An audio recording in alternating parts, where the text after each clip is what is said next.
Imaginez un instant que le ciel commercial mondial, dominé depuis des décennies par deux géants incontournables, Boeing et Airbus, soit sur le point de basculer. Cette révolution silencieuse a un nom, le C919 chinois. Et croyez-moi, ce qui se joue en ce moment même va redéfinir l'avenir de l'aviation civile pour les 50 prochaines années. Pendant que Boeing enchaîne les scandales avec son 737 MAX et qu'Airbus peine à honorer ses commandes avec des retards de livraison qui s'étalent sur 4 ans, la Chine a discrètement préparé sa contre-attaque. Le résultat?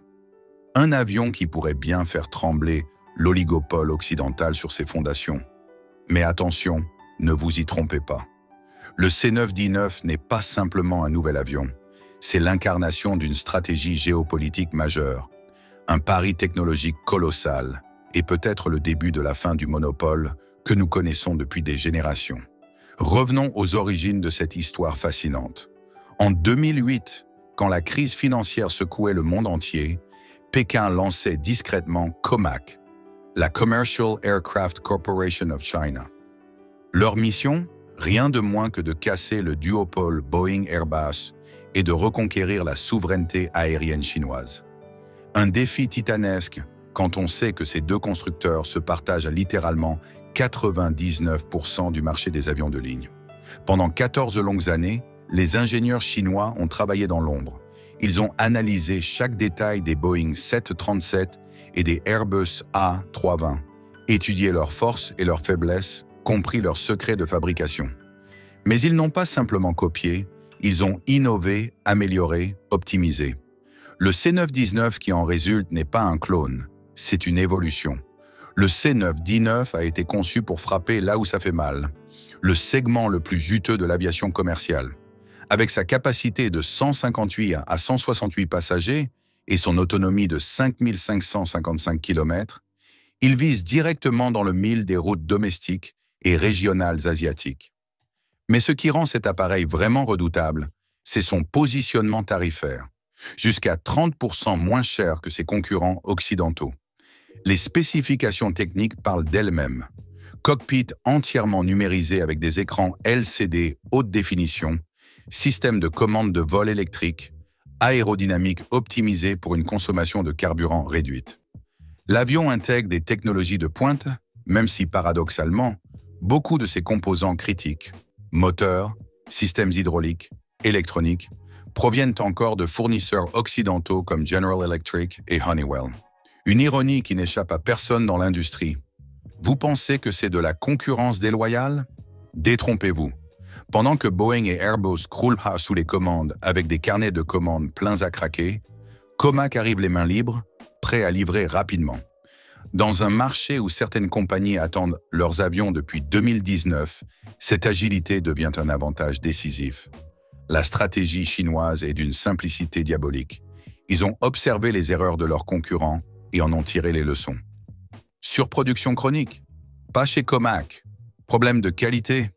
Ils ont pris le temps nécessaire pour les tests. Manque de réactivité? Leur structure étatique leur permet une flexibilité inouïe. Et puis il y a eu ce moment de bascule, celui que personne n'avait vu venir. Quand Michael O'Leary, le PDG de Ryanair, la plus grande compagnie low-cost d'Europe, a publiquement déclaré son intérêt pour le C919, le monde de l'aviation a retenu son souffle. Imaginez des C919 aux couleurs de Ryanair, sillonnant le ciel européen. Il y a encore 5 ans, c'était de la science-fiction. Aujourd'hui, c'est une possibilité réelle. O'Leary, connu pour sa franchise brutale et son pragmatisme économique, a posé ses conditions très clairement. Si COMAC propose un prix inférieur à Boeing et Airbus, il achète. Point final. Cette déclaration a fait l'effet d'une bombe dans l'industrie. Soudain, le C919 n'était plus un projet exotique chinois, mais une alternative crédible sur le marché européen. Mais l'histoire devient encore plus captivante quand on découvre les premiers clients internationaux. Galopair au Brunei a osé franchir le pas en commandant 30 appareils. Au Brésil, Total Linhas Aérea négocie sérieusement. Et dans l'ombre, plusieurs transporteurs occidentaux explorent discrètement cette option chinoise. Le tabou est en train de tomber. Ces premières commandes internationales ne sont pas anodines.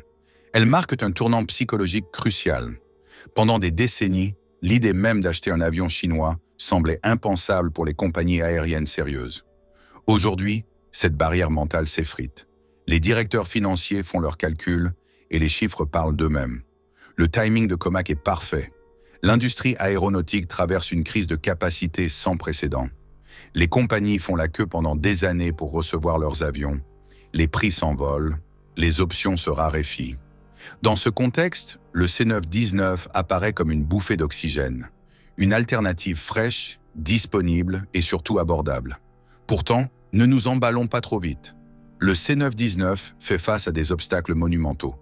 D'abord, il lui manque les certifications cruciales de la FAA américaine et de l'EEASA européenne.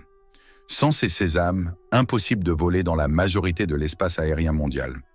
C'est comme avoir une Ferrari sans permis de conduire. Ces certifications ne sont pas de simples formalités administratives. Elles représentent des années de tests intensifs, de vérifications minutieuses, d'évaluation de sécurité impitoyable. Chaque système, chaque composant, chaque ligne de code logiciel doit être scruté, testé jusqu'à la rupture, validé selon des standards draconiens. Boeing et Airbus ont mis des décennies à établir cette confiance avec les régulateurs occidentaux. Ensuite, il y a le défi colossal de l'écosystème de maintenance. Quand un A320 ou un 737 tombe en panne à Tokyo, Londres ou New York, des pièces détachées et des techniciens qualifiés sont disponibles en quelques heures. Pour le C919, ce réseau mondial n'existe pas encore. Et en aviation commerciale, chaque heure d'immobilisation coûte des dizaines de milliers d'euros. Comac le sait parfaitement. C'est pourquoi ils investissent massivement dans la création de centres de maintenance internationaux, la formation de techniciens, la constitution de stocks de pièces détachées. Mais construire ce maillage mondial prendra des années, peut-être des décennies. Mais voici où l'histoire devient vraiment intéressante. La Chine ne joue pas seulement sur le terrain commercial. Elle déploie une stratégie d'influence géopolitique magistrale. Les pays du Golfe, l'Afrique, l'Amérique latine. Partout où Pékin investit massivement dans les infrastructures, le C919 devient un outil diplomatique puissant. Acheter chinois, c'est s'assurer l'accès privilégié au financement et au marché de l'Empire du Milieu. Cette approche intégrée est redoutablement efficace. Quand la Chine propose de financer un nouvel aéroport ou de moderniser une compagnie aérienne nationale, l'achat de C919 fait naturellement partie du package. C'est du donnant-donnant à l'échelle planétaire. Et pendant ce temps, que font Boeing et Airbus? Ils regardent leur carnet de commandes déborder tout en étant incapables de livrer à temps. Le 737 MAX peine à redorer son blason après ses déboires. L'A320neo accumule les retards de production. Cette situation crée une fenêtre d'opportunité historique pour Comac. La pandémie de Covid-19 a d'ailleurs accéléré cette transformation. Pendant que les constructeurs occidentaux licenciaient et réorganisaient leurs chaînes de production, Comac continuait d'avancer, soutenu par l'État chinois. Résultat, ils émergent de la crise plus forts, plus agiles, plus compétitifs que jamais. Mais attention, car derrière cette bataille d'apparence commerciale se cache un enjeu beaucoup plus profond. Le C919 représente la volonté chinoise de maîtriser une technologie stratégique, de s'affranchir de la dépendance occidentale et de devenir un acteur incontournable dans un secteur où la sécurité nationale et les intérêts économiques se mélangent intimement. L'aviation civile n'est pas qu'un marché, c'est un symbole de puissance technologique et industrielle.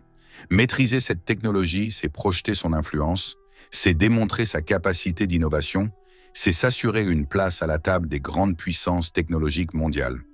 Alors, le C919 va-t-il révolutionner l'aviation mondiale? Va-t-il briser le duopole séculaire? Une chose est certaine, nous assistons en direct à l'émergence d'un troisième géant aéronautique.